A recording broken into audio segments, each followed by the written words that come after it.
Bolsonaro mobiliza os ministros para aumentar os gastos no ano que vem, quando vai tentar a reeleição ao Palácio do Planalto. Contando o Auxílio Brasil, a isenção de imposto federal sobre o diesel, a reforma tributária e o aumento do funcionalismo, são cerca de 67 bilhões de reais dos cofres públicos para impulsionar a popularidade do presidente.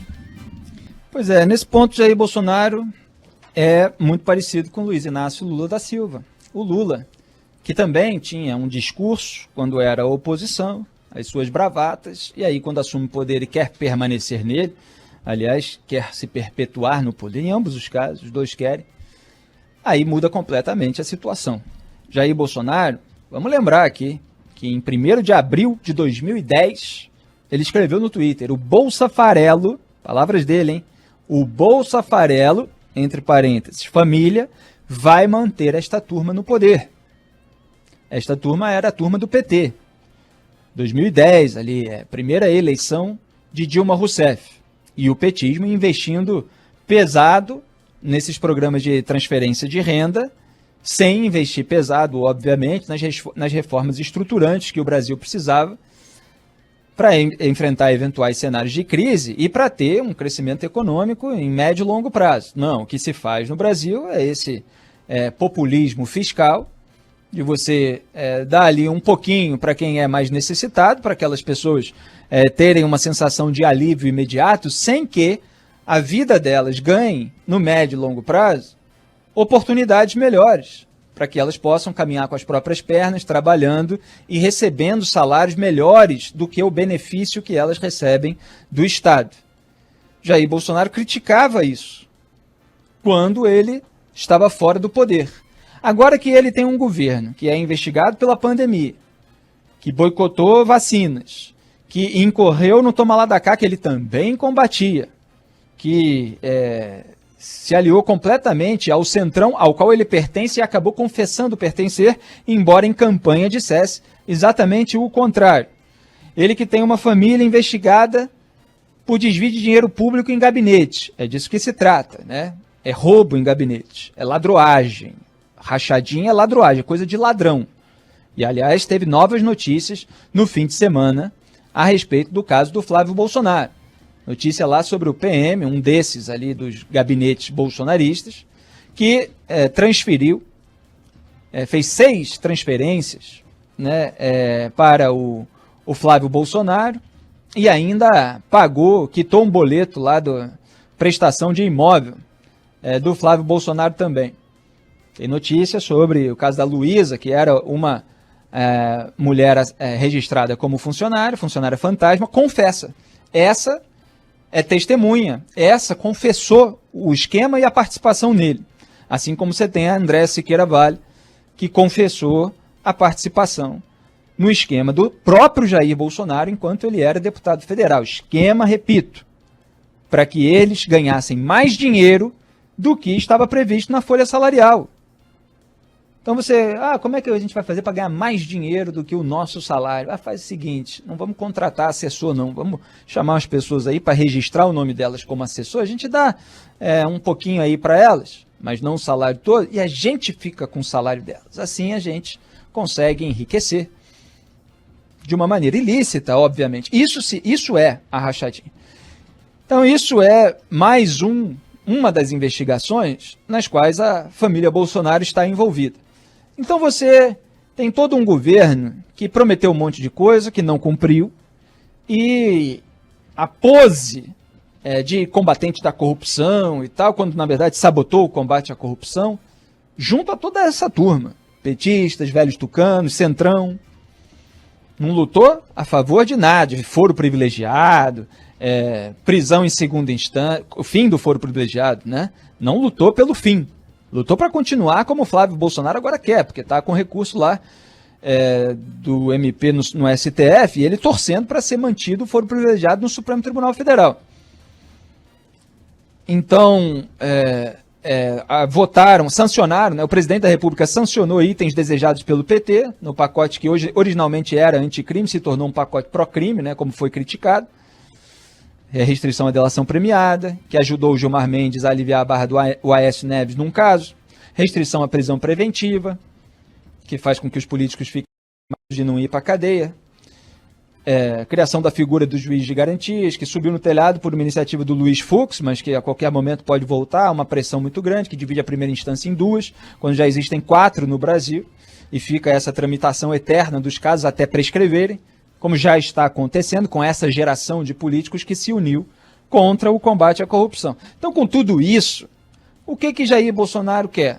Ele quer a popularidade fácil, obtida normalmente. Não quer dizer 100% de certeza que ele vai obter, porque o rastro de sujeira no governo dele é muito grande, mas geralmente obtida por meio desses programas eleitoreiros, porque são feitos com esse objetivo. Não quer dizer que eu seja contra a existência desse programa, que, aliás, originalmente tem uma raiz liberal. Só que a maneira como é usado e como está sendo usado agora não é a maneira preconizada pelos teóricos do liberalismo.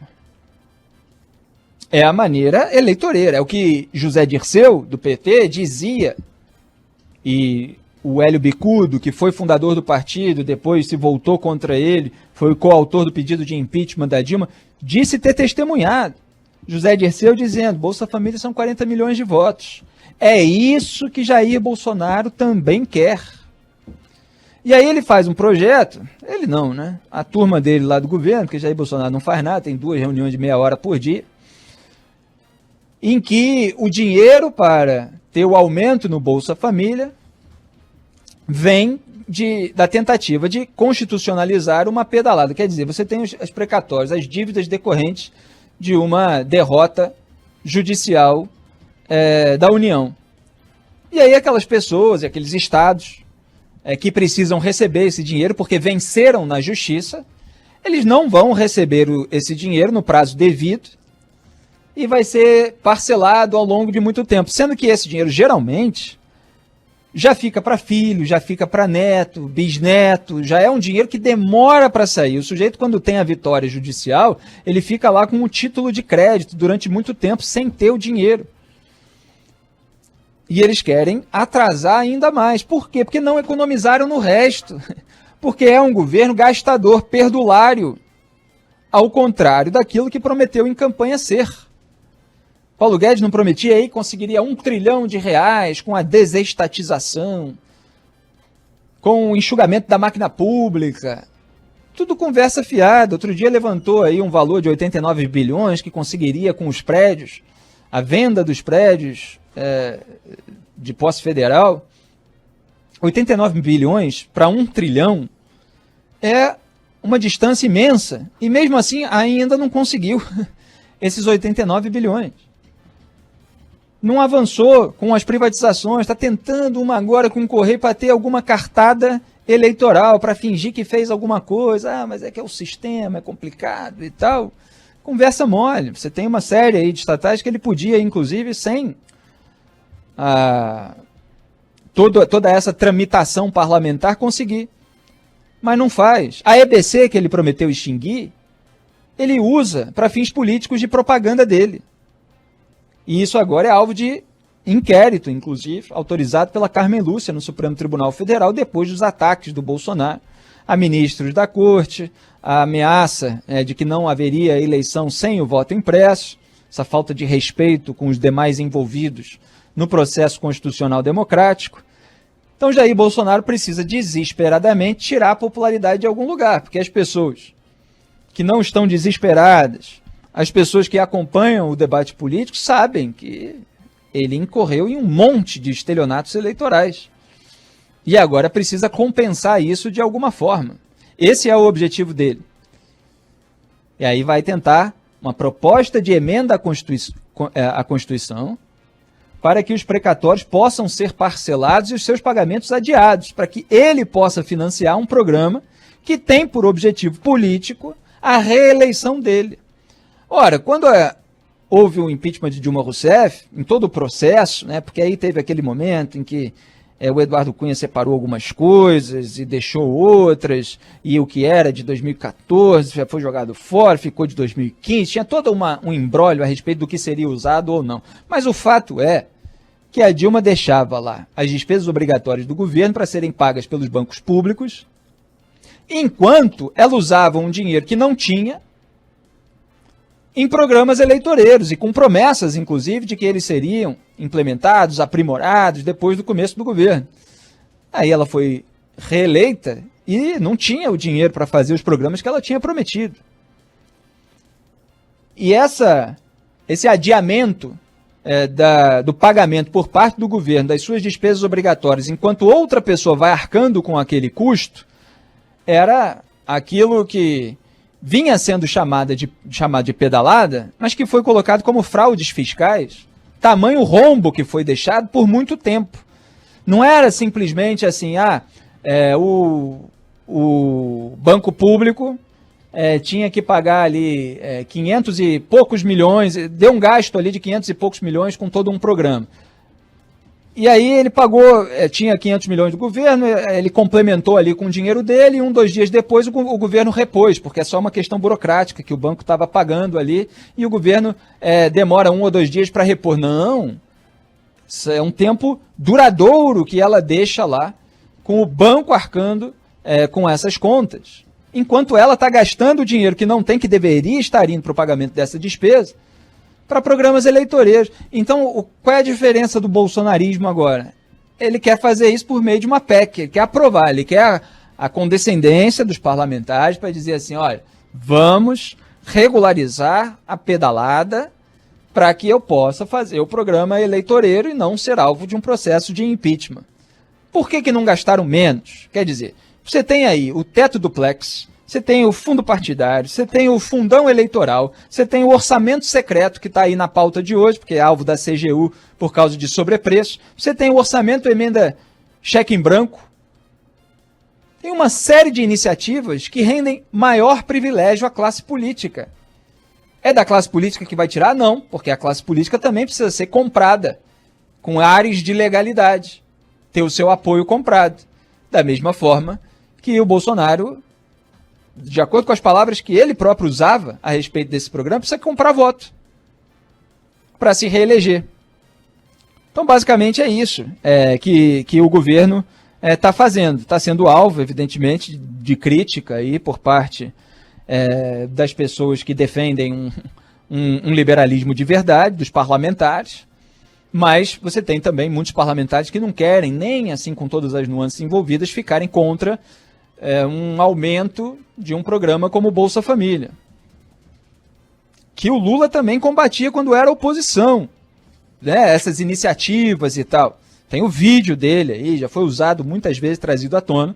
Depois pegou, quando estava no poder, misturou todos aqueles programas que já vinham na gestão FHC, e o Marconi Perillo, que é tucano, aliás, deu essa ideia, né? Ele reconhece o Lula num discurso, depois nunca mais, né? Depois é só a tentativa de ficar com o crédito para ele. E aí ele emplaca aquilo, ele percebe, de acordo com essa declaração de Zé Dirceu, que rende muito voto, e investe nisso, principalmente em períodos eleitorais, em vez de fazer as devidas reformas que o Brasil precisava, reforma da Previdência, reforma tributária, reforma administrativa, como eu venho falando há muito tempo e como foi, inclusive, elemento da reportagem da The Economist, né, semanas atrás. Então é o velho populismo, seja à esquerda, seja à altura aí do centrão, que é o bolsonarismo. Tá faltando o candidato de direita mesmo, liberal, conservador, para 2022, porque o candidato de centrão já tem, Jair Bolsonaro. O candidato da esquerda já tem o Lula e no campo ali da centro-esquerda o Ciro Gomes. Falta para o outro lado. Claro que Jair Bolsonaro é o radical do centrão, então ele tem uns radicalismos que fazem com que ele seja associado à extrema-direita. Mas dentro do governo, todas as práticas são práticas de fisiologismo e de populismo barato, principalmente no seu discurso, sempre posando assim como alguém que é um excluído, contra o establishment, por mais inseparável que seja do establishment, e sempre tentando criar algum foco de polarização entre ele e o sistema com o qual ele está junto e misturado. É o caso do voto impresso, que é usado precisamente para isso, como eu mostrei aqui na semana passada. Vamos em frente.